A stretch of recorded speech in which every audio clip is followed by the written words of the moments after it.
number 2 of this best of 3 series, Anarchy versus Rayuga. Last match of the Swiss stage is round 5.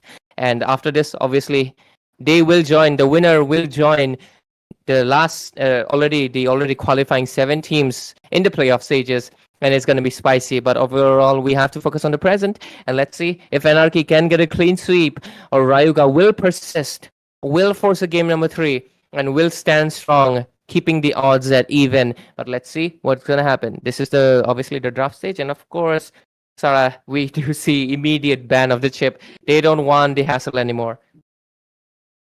Absolutely, and in Rayuga, right away, look at that, right away, the first ban is going to be the chip. I think they have just been traumatized with the way art plays out on that chip and just pops out anywhere. Even after the nerf which she perceived, you can literally see where chip teleports. So that's something to be commended, definitely. Anarchy, though, sticking with their original game plan, bans out the Granger, probably going in with the Garot Kacha ban next, or maybe even the Lapu Lapu, not willing to give Visal a comfort hero, but which I think definitely Lapu Lapu is. But instead, they're going for the Badang ban, so obviously, there's still a chance that those EXP picks just get banned out.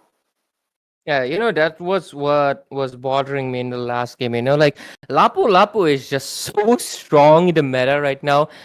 Definitely top 1 EXP. In the sense that Uranus can be top 1 in the sense of sustainability, being the sandbag, taking the damage to the face. Yeah, he's top 1 in that. But Lapu Lapu, he covers so many bases. I mean, Lapu Lapu was basically the top hero, not even the EXP lane, for a long while before he got nerfed to the ground. And we started seeing, obviously, the other role heroes popping off. But with the other role heroes getting nerfed down and the XP lane getting the adjustments, we are seeing the XP lane popping off and the Lapu Lapu gaining back his throne as one of the being the best heroes in the game. And the CC, the immunity, the shield, the sustain, the damage even he can, because he can take down so many people at once. If once he got ahead of the team, it's just really impressive. Overall, we're going to be seeing the Mathilda band paying respect. They want to go for something else. Looks like, I feel like they're going to go for something in the first pick, and I feel like, what's it going to be, Sarah? What do you think? Last time around, we did show the Suyo getting banned out by Team Anarchy. They could ban out on a possible jungle, maybe the Baxia.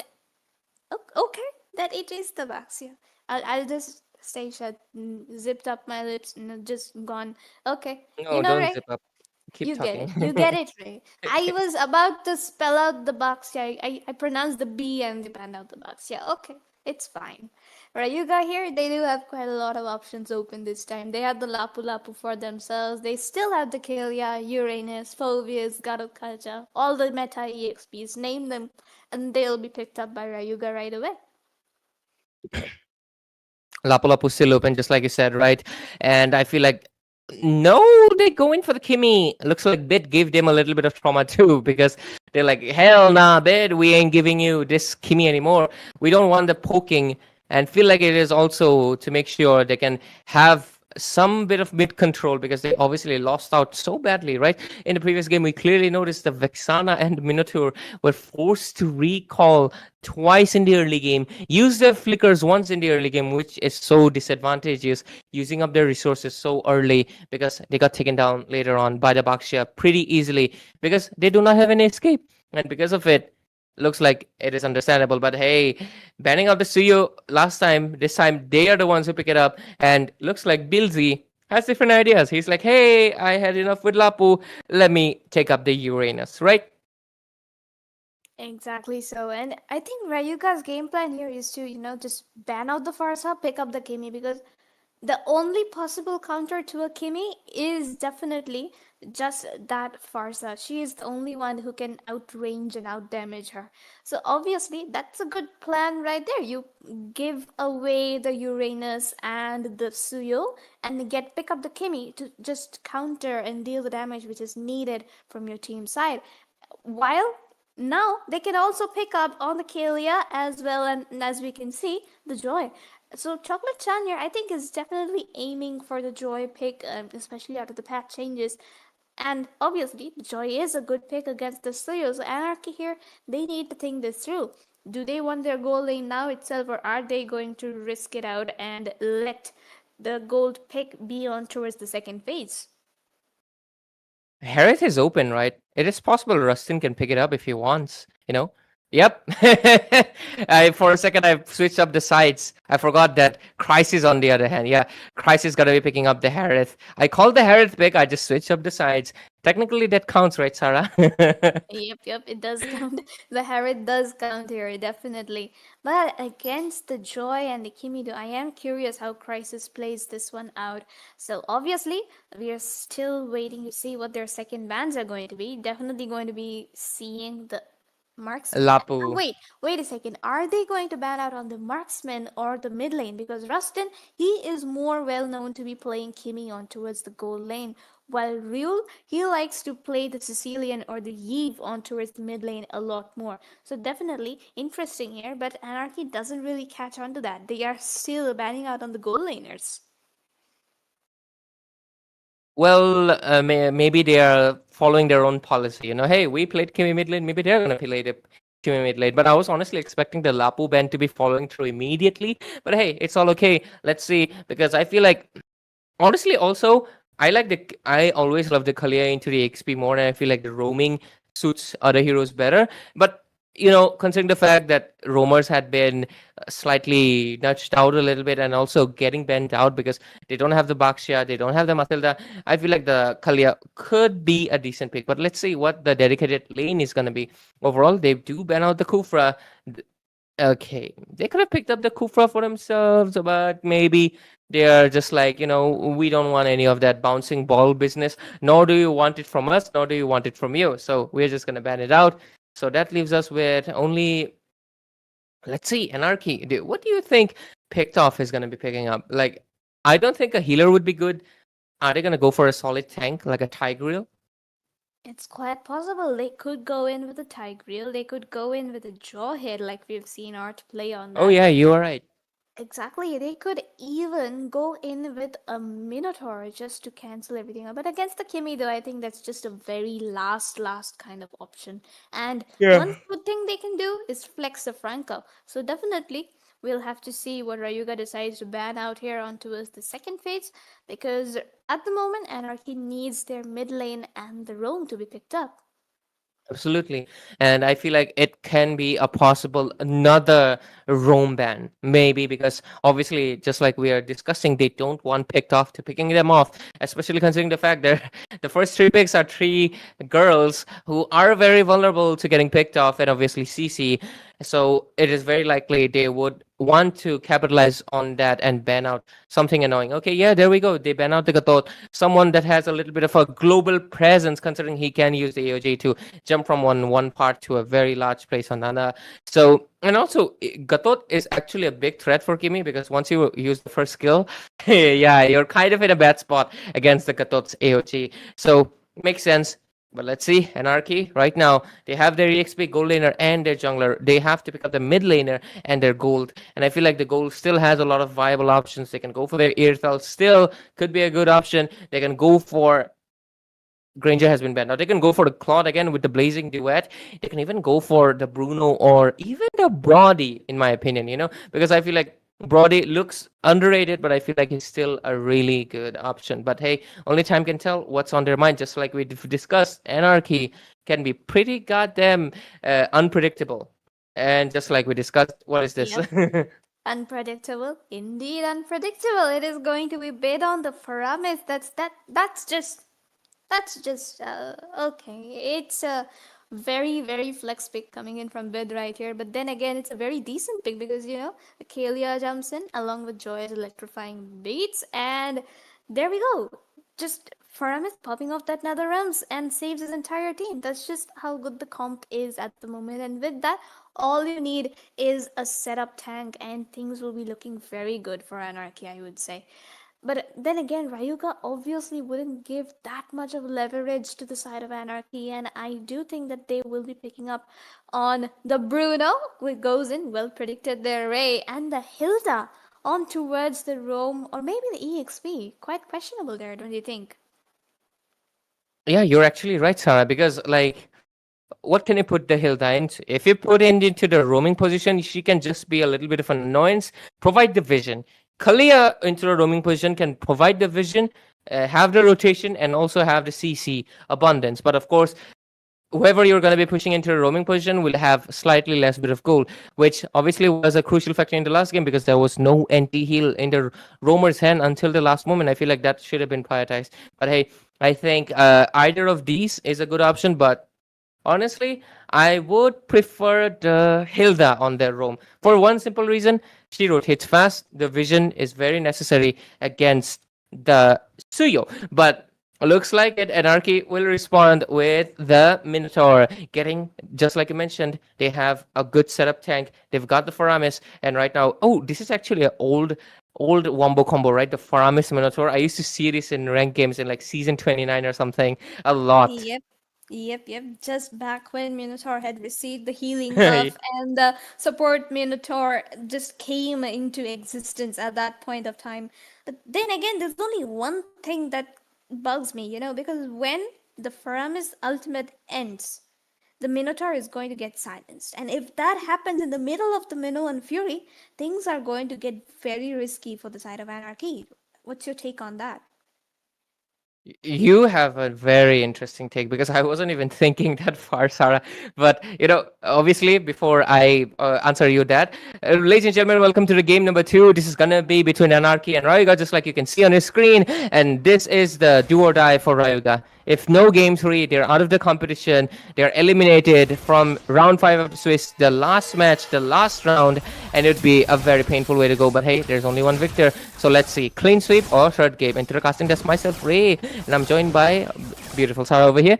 And to answer your question, I honestly, that silence thing, that is something really clever that you've thought of. But honestly, considering the fact that they do lack a little bit of AoE, okay, Kimi does coincide with the fact. So you're actually right.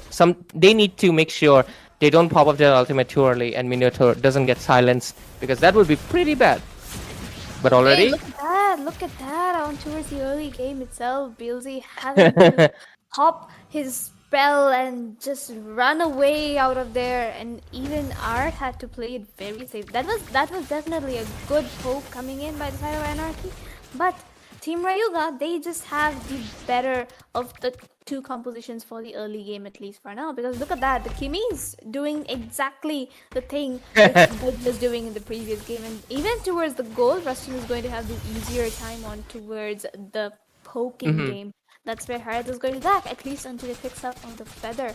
So Team Anarchy really needs to play it very, very slow at the moment if they want to win out on towards the late game. absolutely. Rayul as well as Rustin and even their EXP laner Vishal are definitely like feel my pain because they're suffering right now. Top lane.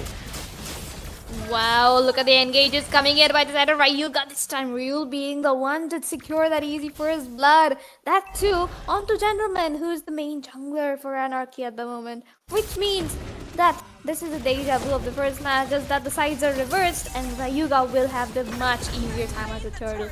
Bit tried to steal it away with a sneaky little first skill, but obviously it's Chocolate Chance Retribution. Only a few people win Retribution against him. Absolutely, and also Sarah, is Kimi the main catalyst, the one that's really affecting? Because looks like I just jinxed it, or did I? Because Ryul was honestly gonna get taken down, but bottom lane all as well. Looks like the side of Rayuga, they're up for revenge and they're hungry for those kills because that is a close one. But Art over here into the bottom lane, Sarah. Oh, look at Art. He's trying to look for the engage bit, trying to get some poke damage. Tried to pull Rustin and Rocco both together, but will not get any of them. But Crisis, though, very commendable job. Look at Visal's positioning. He is there. He can catch up Art. He can catch him very easily, and he does go for it. He's trying to go in for the skill damage. Goes into the tornado, goes in a little bit too inside. Art will be caught out very low. Gets the immunity with the Minoan Fury. Very smart ultimate right there, but the Nether Realms comes in right on time. There's good Crisis with the damage. Bid finds the kill. What a return of events as Rocco gets taken down along with Assault right away. Just the perfect backup coming in from Sad Anarchy. They're still not done. They're trying to go in more and more. Ryul, he is very low and will get taken down by Beelzebub right away. The perfect engage coming in by Rayuga there. Just turned around completely by the side of Anarchy. And we have a fun fact. Okay, we have Beatrix fun fact. Even though she's not here, she's a one-woman arsenal and she can swap between 4 items. Yep, Beatrix, the root of all evil, right, Sarah? But yeah, jokes aside, I was not expecting. I was honestly thinking the Minotaur will get taken down over there and the team fight will go on. But the fact that he survived with that flicker back kind of an engage, but so much aggression into top lane. But yeah, the flicker back minion fury, that was so clever. And Harith coming at the nick of time, so good. But already into the mid lane, we see so much poke happening. They are not going to be letting you rest because both of these teams are very hungry. Anarchy is hungry for the win, and Rayuga is hungry for the revenge. But into the turtle pit we go. Both of the junglers are ready. So let's see what's going to happen, Sarah. Exactly so, and as we can see, all 5 members of both the teams are going to be moving on towards the turtle. And here, Rocco, he does find Bit in the middle of it, but gets the Purify right on time. And now Bilzy is going to be the one just frontlining, just tanking it and soaking it all away. There comes the Minion Fury, not really on point, man will miss everyone, but still Anarchy is there to deal damage. Vishal soaking it all in. There comes another realm right on time. Art gets protected right away. Vishal has to run away for his life. Chocolate-chan going in with electrifying beat, finds Art in the middle of it. Rustin trying to go in with his wood balls, will find one there. Chocolate-chan with the double kill on the gentleman once again. This is going to be a free turtle for the side of Rayuga, but no, it isn't over. It isn't over. There comes the Chrono Dash from Crisis along with his Aman Force. He is going in for more. He is hungry along with Bid and Bilzy. They are still there to tank it all in. Chocolate-chan tries to go in, tries to find one, but Crisis gets the shield, but no, not enough as Chocolate-chan finds a killing spree. The glowing one passive is onto him, but he survives with slither of an HP. Both these teams just brawling their lives away at the turtle. They are up in each other's throats, like neck to neck. They are not stopping. That engage was going so back and forth. You couldn't really say who was coming out on top because, like, 1 second there's obviously Art and obviously the gentleman getting taken over. Then obviously the why am I saying that so many times? But Crisis came in, but then Crisis was getting taken down by Joy. So much back and forth, but ultimately it looks like the turtle actually goes into the hands of gentlemen over here. They get the soup and looks like a possible engage. Or not. Again, Rocco trying for the Tsunami Slam, but a bit will manage to escape with the perfect Purify timing onto the top side though. Crisis, I think he has the items he needs and he is hitting those shots onto Bruno. Definitely looking very smooth for the... okay, that's an early Nether Realm getting baited out of it. Not the smartest move, but then again, Team Anarchy, they would have to play it very safe until that Nether Realm is back online. And at the moment, Gentleman is doing what Chocolate-chan was doing a few moments ago, stealing away the red buff and all the farm from the opponent jungle. You know, this is one of the things that bothers me. Like, when you're a jungler, like, you're trying to steal, don't make a trade.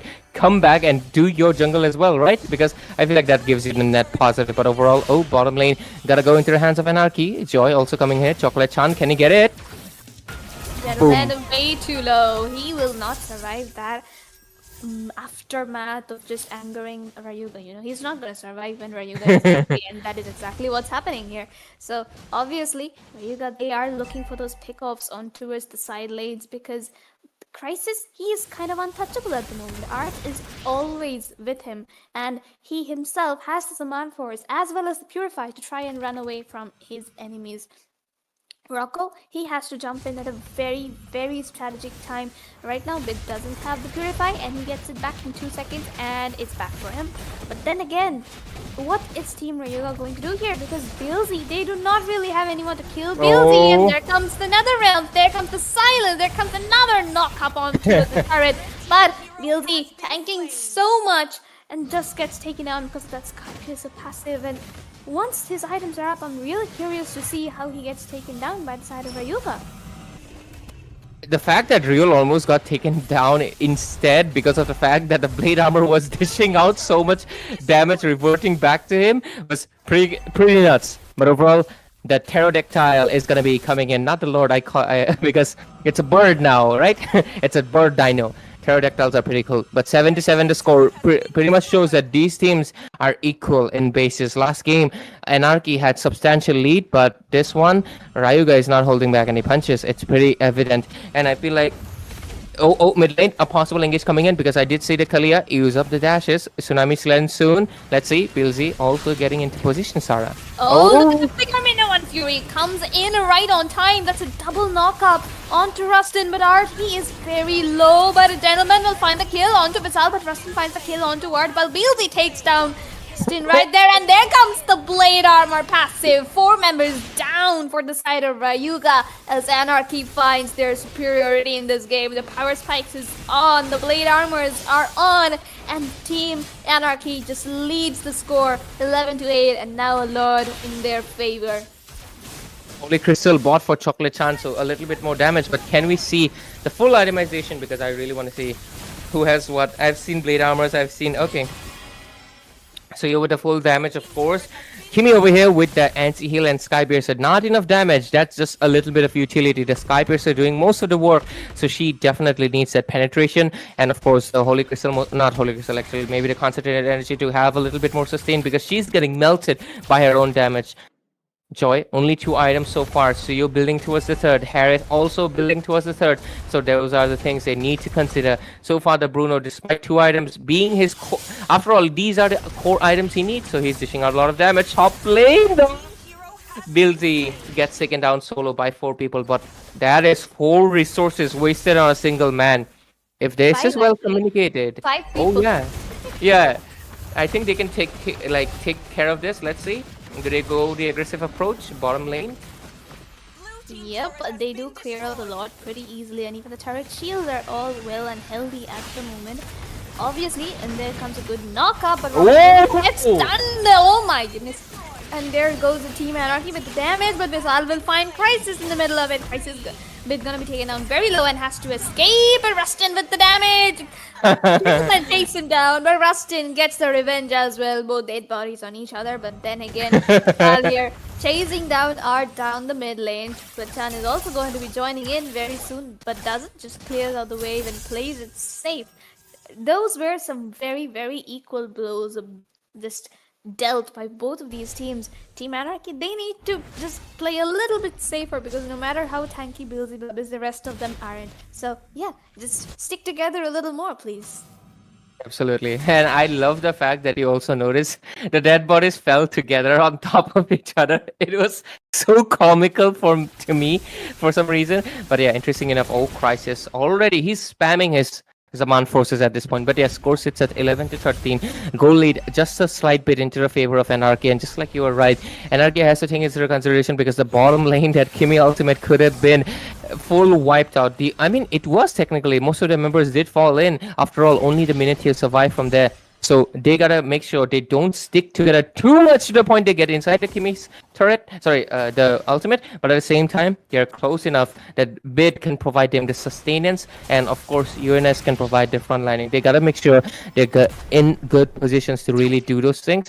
But overall, the Kimi will have a little bit more damage. But Kalia over here. Look at that, the Tsunami Slam once again onto Art trying to reduce the damage, gets the Blast of Voices passive onto him. Will it be enough to survive? No, the realm comes in just a second too late. Gentleman does find View though in the middle of it and trying to deal some damage here. Bid's gonna be taken out very low. He's trying to escape as much as possible. But Chocolate Chan finds Gentleman in the middle of it. There goes the Demand Force Crisis. He'll find, gets the shutdown on Chocolate Chan. And Beelzy onto with the backline though. He is gonna be dealing way too much damage because of that Blade Armor. But it's gonna be enough. Rocco here, along with Visal, tries to lock down Beelzy. He does have the heals onto him, but the anti-heal, it seems to be working now. It seems to be finally working. But this. Okay. He's gonna go in. He tries to go in. There goes the Demand Force once again. He finds Rocco. And now Visal is going to be in danger as well. Does have the Radiant though. Is he going to survive this? Is he going to survive this? Oh, he gets pulled back. But there comes the Kimi ultimate. Bit gets taken down. Bit. A little bit too aggressive there. He gets taken down. Art is back online along with Crisis. But those are 1-for-1 trades coming in by both of these teams. And now the Lord is going to be up. These teams, they just can't seem to stop fighting, can they, Ray? Yes, Sarah. Like this game is going so neck to neck that it's really hard to pinpoint what's really happening and who's really favoring who. But of course, we have to take the look at the analytics, and which is the goal lead slightly into the favor of Anarchy. The kill one advantage. Okay, item wise, we can clearly see the disparities a little bit. Okay, the goal laner, the old divine coming into the hands of Crisis. That's gonna be hurting all the magic defenses because look at the Lord Pit. We're gonna be seeing a possible engage coming in. Vishal already going in. Sarah. It's Art who secures the Lord with the Minnow and Fury. Gentleman finds a double. Crisis with the killing spree, and now Anarchy is marching in. Gentleman my with God. the triple kill as Bilzy steals away that maniac. 5 members down from the side of Rayuga as Team Anarchy. They are marching down to base. This is the true 0 they needed. This is the 2-0 they secured. They secured their spot right into the playoffs. Victory! The last team fight just took 1 second. One magnitude of a second. A slight bit of mishap, perhaps. Because I would love to see an instant replay of what just happened in the last moment. Slight bit of something happened, and obviously Zaman Force dishing out most of the damage, and they were just not able to cover. I feel like it fell into like puzzle pieces. It's just the fact that Bid ultimate definitely I feel like helped them sustain most of the damage. Then they just took down everybody one by one, and the full wipeout, it was just no chance. I feel like the Lord did not even matter at the end, or did it? Maybe if the Lord was there, but full 5-man wipeout. Even if the Lord was into the hands of Rayuga, I don't think that was a possible defense. They would have been easily taken out. So I feel like the Lord contest doesn't matter. What really matters is the team fight wise. At the end, the itemization was a little bit too. I mean, the goal lead was a little bit too ahead because you can clearly see the difference. Kimi over here is with 2 items because the Skybase is a little cheap, but let's be generous. 3 items. Look at Bid. 1, 2, 3. Okay, he's building towards the 4. To be fair, one serves a different purpose. One is pure damage. So